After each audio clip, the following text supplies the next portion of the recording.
두 아들들을 키우는데 말이 참 중요하다라는 것을 깨닫습니다.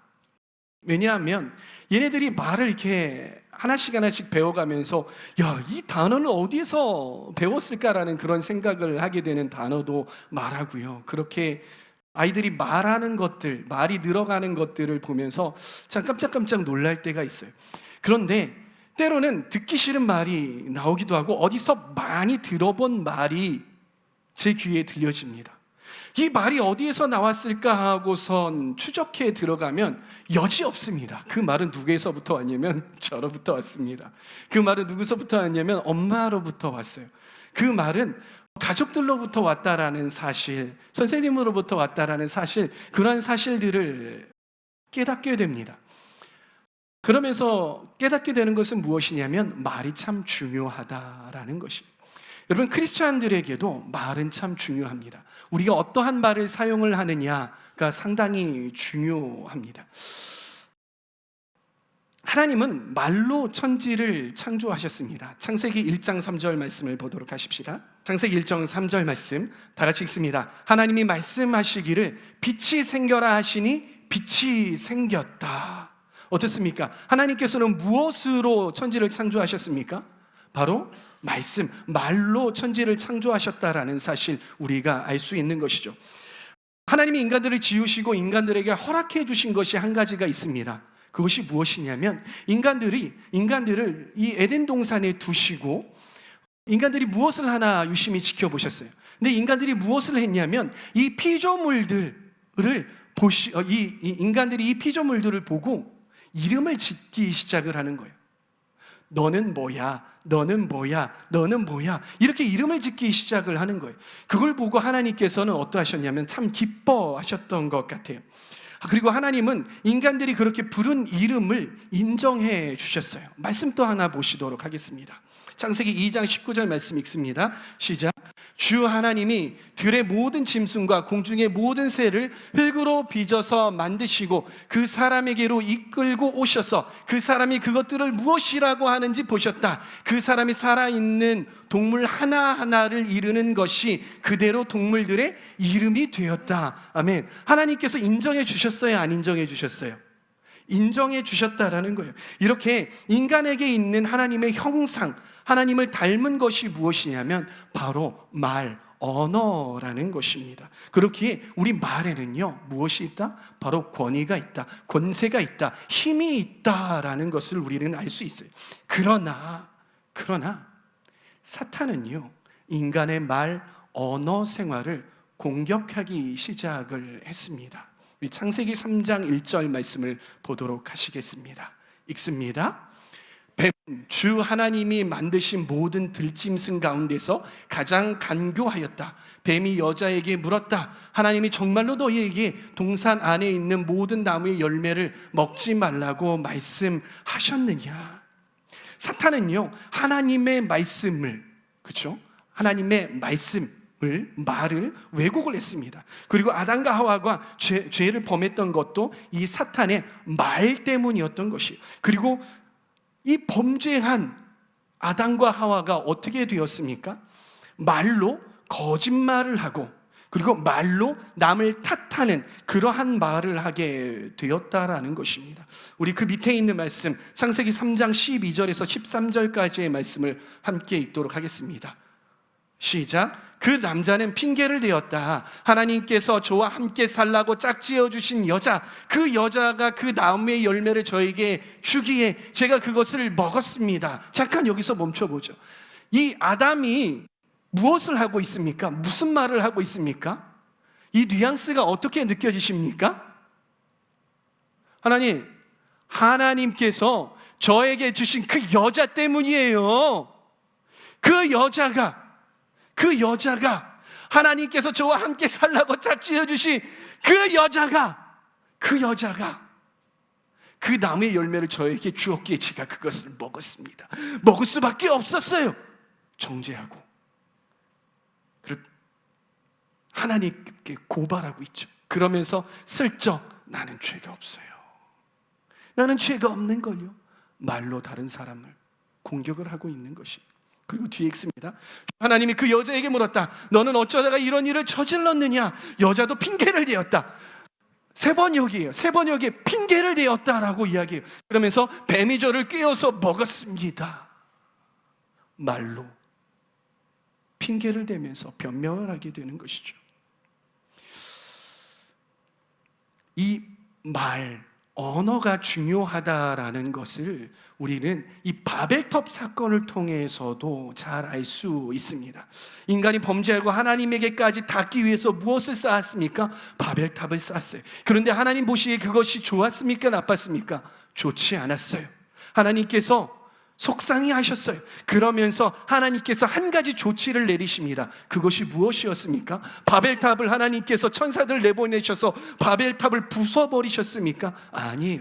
하나님께서 하셨던 것이 무엇이냐면 바로 인간들의 언어를 흩어버리셨습니다.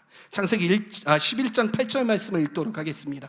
시작. 주님께서 거기에서 그들을 온 땅을 흩으셨다. 그래서 그들은 도시 세우는 일을 그만두었다. 하나님께서 언어를 흩으시니까 바벨탑 쌓는 일이 진행이 되었습니까? 멈추었습니까? 멈추어졌어요. 그리고 인간들이 그 자리에서 막 모여서 뭔가를 만들던 이 인간들이 흩어져 버리고 만 것이죠. 이 바벨탑 사건을 통하여서 우리가 알 수 있는 바가 무엇이냐면요, 우리의 말은요, 무언가를 세울 수 있게, 무언가를 잘 만들어가면서 세울 수 있게도 하지만 이 언어를 잘못 사용하게 되면은 무언가를 아주 손쉽게 흩어버릴 수도 있는 그러한 원인이 되기도 한다라는 사실을 알 수 있게 되는 것이죠. 이스라엘 백성들이 광야 생활을 할 때였습니다. 그들이 하나님으로부터 책망받았던 이유들, 거의 대부분의 이유들이 어디에 있는 줄 아십니까? 바로 말에 있었습니다. 말 때문에 하나님께 책망을 받았던 게 정말 많았어요. 출애굽기 15장 24절 말씀을 보도록 합니다. 이스라엘 백성은 모세에게 우리가 무엇을 마신단 말입니까? 하고 불평하였다. 이스라엘 백성들은 먹을 것, 마실 것 때문에 하나님께 불평의 말을 쏟아놓기 시작했어요. 그리고 그 불평의 말 때문에 모세를 공격하고, 그리고 궁극적으로는 하나님을 대적하게 되었다라는 사실을 우리는 기억해야 하는 것이죠. 12명의 정탐꾼이 가나안 땅을 정탐하고 다시 이스라엘 백성에게 돌아옵니다. 10명의 정탐꾼이 무슨 말을 합니까? 부정적인 이야기를 합니다. 그러나 오직 여호수아 갈렙, 이 두 사람만이 믿음의 고백, 믿음의 말을 합니다. 우리 민수기 14장 6절에서부터 8절까지의 말씀을 함께 읽습니다.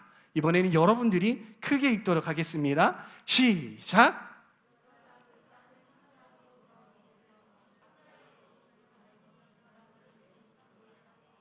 주님께서 우리를 사랑하신다면 그 땅으로 우리를 인도하실 것입니다. 젖과 꿀이 흐르는 그 땅을 우리에게 주실 것입니다. 할렐루야. 이 말씀의 앞에는 이 10명의 정탐꾼들의 부정적인 보고를 받고 이스라엘 백성들이 놀라고 화가 나고 모세에게 막 돌을 던지려고 했던 그런 부분. 그런데 이 여호수아와 갈렙이 옷을 찢으면서 했던 이야기, 우리가 탐지하려고 두루 다녀본 그 땅은 매우 좋은 땅입니다. 비록 그 땅 가운데에 거인이 있을지라도, 그 땅 가운데 군인들이 있을지라도, 그 땅이 비록 만만치 않을지라도 주님께서 우리를 사랑하신다면 그 땅으로 우리를 인도하실 것입니다. 젖과 꿀이 흐르는 그 땅을 우리에게 주실 것입니다. 우리는 그 땅을 정복할 수 있다 없다? 그 땅을 정복할 수 있습니다 라고 믿음의 고백을 했던 것이죠. 그러나 결과는 어떻게 되었습니까? 이 불신앙의 말은 순식간에 이스라엘 공동체 전체에 영향을 미치기 시작을 합니다. 공동체를 장악했습니다. 백성들이 분노하고 흥분했습니다. 모세를 향해서 대항하고 공격해댔습니다. 그 불평하는 말에, 불신앙의 말의 여파는 한동안 가시지 않았다라는 것이에요. 그리고 그 결과 이스라엘 백성들은 쉽게 들어갈 수 있는 그 가나안 땅에 바로 들어가지 못하고 40년이나 광야 생활을 했어야 했습니다. 그리고 여호수아와 갈렙 이 두 사람 외에는 모두 다 가나안 땅에 들어가지 못했죠. 무엇 때문이었습니까? 바로 말 때문이었던 거예요. 이스라엘 백성이 가나안 땅에서 처음으로 점령해야 하는 곳이 있었습니다. 어디였습니까? 바로 여리고 성이었습니다. 여리고 성은 크고 견고한 성이었습니다. 이 가나안 전투, 이 여리고 전투를 앞둔 이스라엘 백성들은 무엇을 하고 싶었을까요? 그들의 마음은 어떠했을까요? 그들은 아마 서로 막 말을 하고 싶었을 것입니다. 우와, 저 성벽의 크기 봐. 저기를 어떻게 우리가 점령을 하지? 와, 저런 성을 처음 보네. 우리가 점령할 수 있을까? 저기에 사는 백성들이 얼마나 크고 장대한지 너무나도 무섭다. 그런데 우리를 바라보니, 우리의 지금 현 상태를 바라보니, 우리의 형편을 바라보니, 우리의 모양새를 바라보니, 야, 참 우리는 형편없다. 우리 저 땅 점령할 수 있을까? 수근수근. 우리 정말 할 수 있을까? 할 수 있을까? 이러한 말들을 하고 싶었을 거란 말입니다. 그러나 하나님과 여호수아가 이스라엘 백성들에게 내린 명령이 있습니다. 그것이 무엇인지 함께 보시겠습니다. 여호수아 6장 10절 말씀 함께 읽습니다.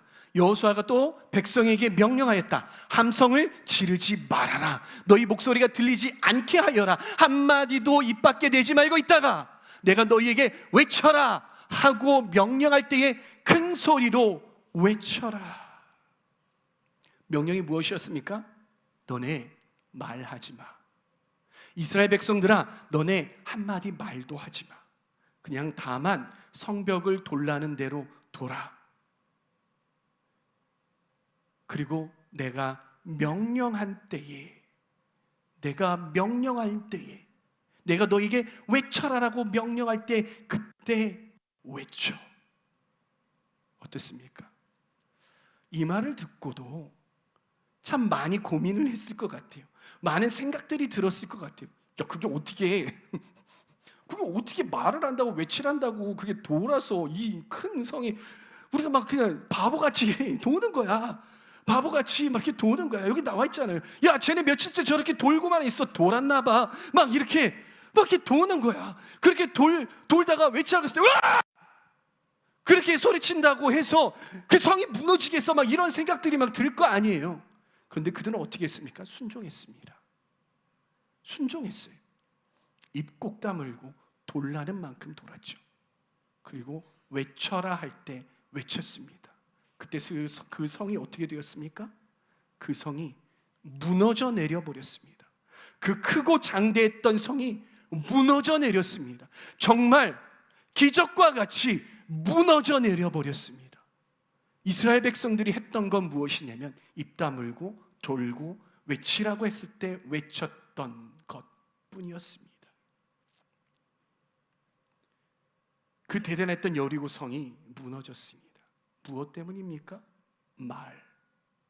그 말 때문에 이 여리고 성이 무너져 내렸던 것이죠. 야고보서의 저자 야고보 사도는요 이렇게 이야기합니다. 야고보서 3장 7절에서부터 10절까지의 말씀 같이 읽습니다. 들짐승과 새와 기는 짐승과 바다의 생물들은 어떤 종류든지 모두 사람이 길들이고 있으며 길들여 놓았습니다. 그러나 사람의 혀를 길들일 수 있는 사람은 아무도 없습니다. 혀는 걷잡을 수 없는 악이며 죽음에 이르게 하는 도구로 가득 차 있습니다. 우리는 이 혀로 주님이신 아버지를 찬양하기도 하고 또 이 혀로 하나님의 형상대로 지음을 받은 사람들을 저주하기도 합니다. 또 같은 입에서 찬양도 나오고 저주도 나옵니다. 나의 형제 자매 여러분, 이렇게 해서는 안 됩니다. 안 됩니다.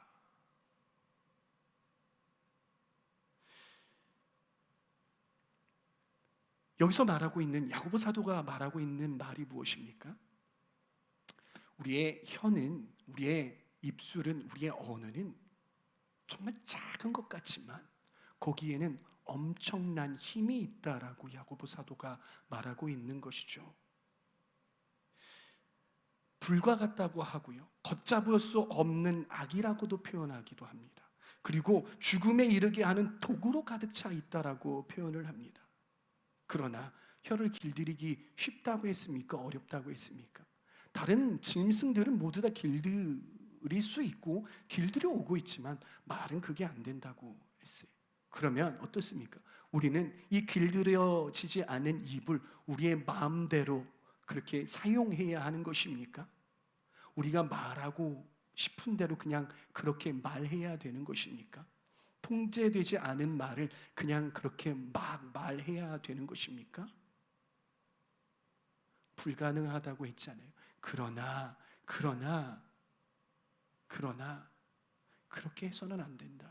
우리의 입술에서 찬양을 하기도 하고 저주도 하기도 하고, 그러나 말을 길들일 수 없다고 생각을 하고 그냥 포기해버리고 그렇게 해서는 안 된다.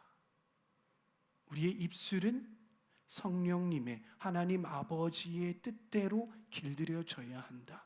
길들이려고 몸부림쳐야 한다. 그리고 기어코 길들여져야 한다. 할렐루야.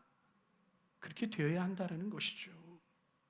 그래서 그런 한 입으로 찬양도 하고 저주도 하는 그런 아이러니한 상황을 더 이상 만들지 말고 최선을 다해 믿음의 말, 생명의 말을 하라고 힘주어 말하고 있는 것입니다.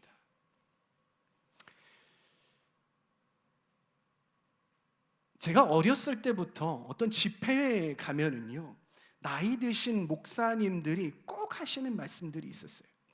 이게 30년, 20년 전의 일입니다.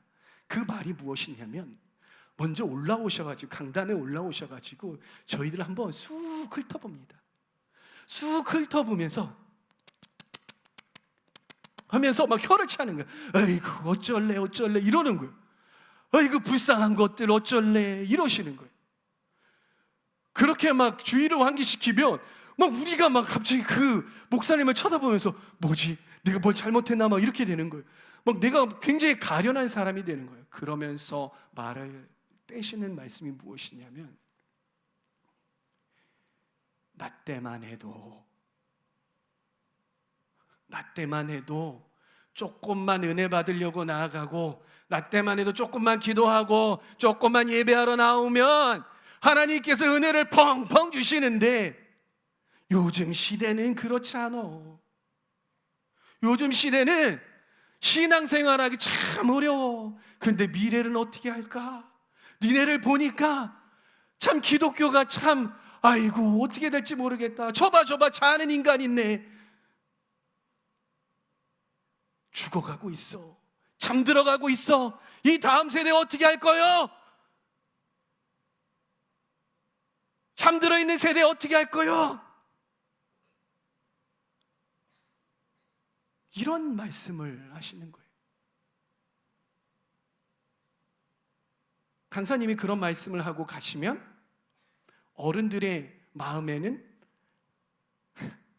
그리고 우리 다음 세대의 마음에는 규정이 지어져요. 우리는 어떤 세대? 잠들어 있는 세대. 다음 세대는 죽어 있는 세대. 그래서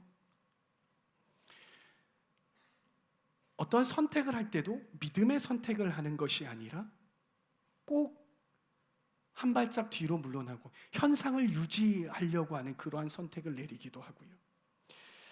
죽은 존재처럼 행동하게 해요. 잠든 존재처럼 그렇게 행동을 하는 사람들이 참 많았다는 거예요.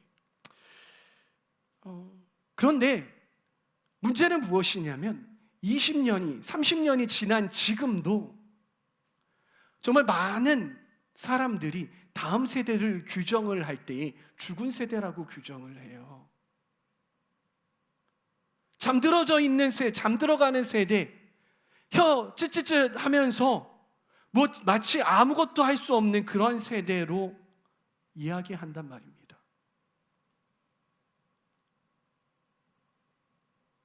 여러분 정말 그렇습니까? 여러분들이 죽은 세대입니까?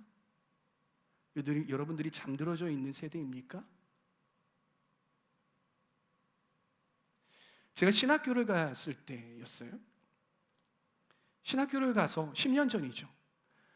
또 목사님이 올라오십니다. 교수님이 올라오십니다. 또 똑같은 말씀을 하세요.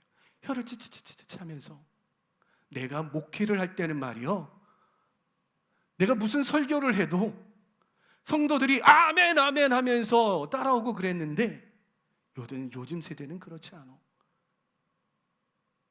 니네들 어떻게 목회를 할래? 그만둬. 자신 없으면 그만둬. 이런 말씀을 하시는 거예요.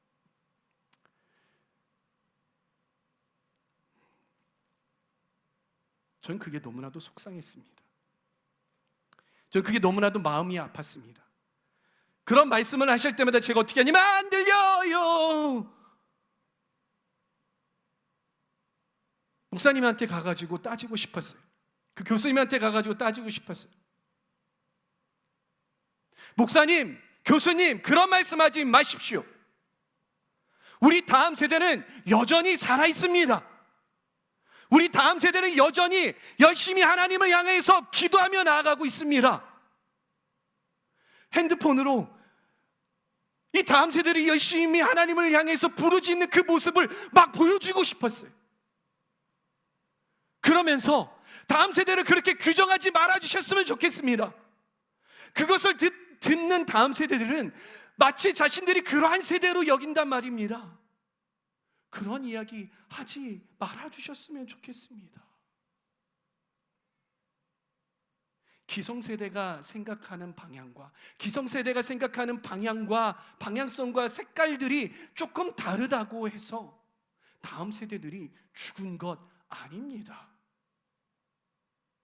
다음 세대들은 여전히 하나님 손에 잘 길러지고 있습니다. 잘 준비되어지고 있습니다. 그렇게 이야기하고 싶었습니다. 사랑하는 청년 여러분, 다음 세대들은 죽지 않았습니다. 왜냐하면 저는 여러분들을 봅니다. 여러분들이 얼마나 하나님 앞에 진심인지 제가 압니다. 그렇지 않습니까? 수련회를 위해서 기도한다고 부르짖는 청년들, 누군가의 아픔과 누군가의 힘든 모습을 보면서 그를 위해서 기도하고 중보하고 있는 모습들, 예배를 위해서 중보하고 기도하는 모습들, 준비하는 모습들, 때로는 상황이 안 되지만은 열심히 하나님을 향해서 헌신하고자 하는 그러한 모습들 제가 봐오잖아요. 여러분들은 죽지 않았습니다. 여러분들은 잠들지 않았습니다. 여러분들 스스로가 그렇게 나는 죽었다, 우리 세대는 잠들어 있다라고 표현하지 마시기 바랍니다. 저는 우리 세대가, 여러분들 세대가 여전히 하나님께서 귀히 들어 쓰실 아주 놀라운 세대라고 믿습니다. 그 어느 세대보다도 하나님을 따르고 하나님을 섬기는 세대라고 믿습니다. 자꾸 어두워져가는 이 세상 속에서 빛과 소금이 될 것이라고 믿어 의심치 않습니다. 여러분들은 그런 세대들입니다. 할렐루야. 할렐루야. 그래서 제가 전 사역지들에서 외쳤던 구호가 무엇이었냐면 We are alive 였습니다. 우리는 살아있습니다라는 거였어요. 그 살아있습니다, 우리는 살아있습니다라는 그런 외침으로 집회도 하고요, 우리는 살아있습니다라는 그런 외침으로 수련회도 하고요, 우리는 살아있습니다라는 그런 것들로 여러 가지 것들을 해왔어요. 몇 년이 지났죠. 그리고 저의 전 사역지들을 이렇게 연락을 해서 살펴보면 그것들이 어떻게 변했는지 아십니까? 정말 어두워져 가는 그 땅 가운데에서, 척박한 그 땅 가운데에서 그렇게 우리는 살아있습니다라고 외쳤던 청소년들이, 외쳤던 청년들이 그 땅을 살려내고 있는 걸 바라봅니다. 그 땅을 섬기고 있는, 그 교회를 섬기고 있는, 그 단체를 섬기고 있는 모습들을 바라봅니다. 적어도 그들은 살아있습니다. 그리고 그 땅들은 그들로 인해서 밝아지고 있는 걸 보게 됩니다. 사랑하는 청년 여러분, 우리는 아셔야 합니다. 여러분들은 아셔야 합니다.